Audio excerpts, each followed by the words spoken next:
Hey everyone, my name is Kelly and I'm a physical therapist. I have created a couple YouTube videos on dry brushing and how the sequencing or technique would work for the lymphatic system or lymphatic drainage. If those are something you're interested in seeing, I will place the links down below for those videos and you can go ahead and check those out. But in this video, I'm going to answer the main two questions that I receive in the comments of those other videos. And those are, how do you clean your dry brush and how often should it be cleaned? I'm sure there are multiple ways to do this, but I'm going to show you in this video how I clean my dry brushes and explain how often I typically clean them. So we're going to dive right in.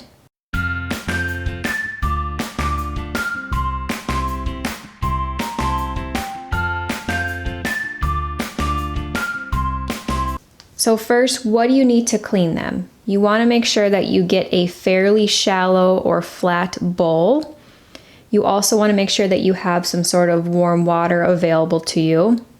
You also want to make sure that you have a gentle soap. I am using Dr. Bronner's Pure Castile soap with tea tree essential oils. But another option is to use baby shampoo or soap because they are gentle for the skin, but also for the brush itself.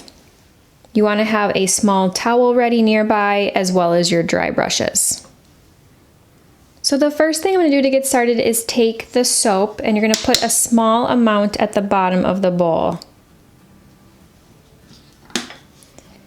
Then I'm going to take my water and I'm going to fill up the bottom of the bowl. But you don't want it to be too deep because you want to make sure that it goes just a little bit more shallow than the ends of your brushes. This brush has a little bit of a plastic ring on it, but some of the brushes also go directly to the wood. And we don't want to get the wood soaked. And so your depth of your water should really be just shy of the end of your bristles.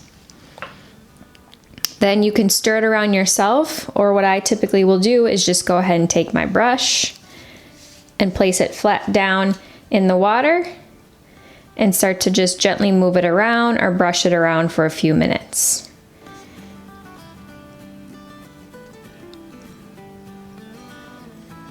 You can stir it around or brush the bristles on the bottom of the bowl as long as you make sure that you're not scratching your bowl. The other thing you can do is take your hands or your fingers and work into the bristles a little bit in between stirring. Or what also be another great idea is getting a makeup brush mat. That will work really well to help get rid of some of the excess dirt or oils or even dead skin cells from the brush.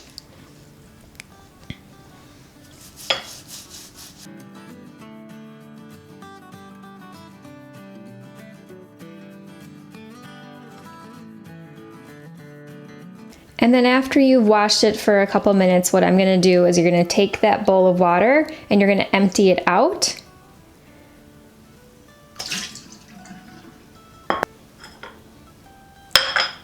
And then you're going to refill the bowl with clean water.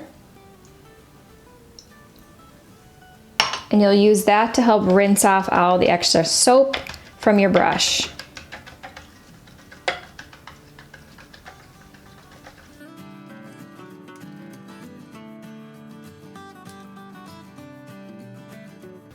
You're welcome to rinse and repeat that a couple times if you feel like you need to until you feel like all the soap is gone from your water and your brush. Then when you're done, you can take your dry brush and lay it face down on your towel so that the water runs off the dry brush down towards the towel and it stays away from the wood area. I'll typically leave my dry brush there overnight to make sure that it is fully dry. So like I said, the goal for me is to avoid too much water on the brush head itself or the wood area, as that is thought to break down the brush and the adhesives that hold the bristles in place over time. And that's simply it. It's important to clean your dry brush as often as you possibly can. So if you are using your dry brush every day, in an ideal world, you're cleaning your dry brush every day after you're using it.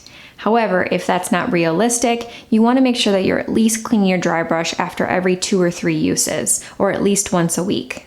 We're doing that because of hygiene purposes. If you think about this, the dry brush is touching your skin every time you use it, and we expect for dry skin or other debris to fall off while you're using your dry brush.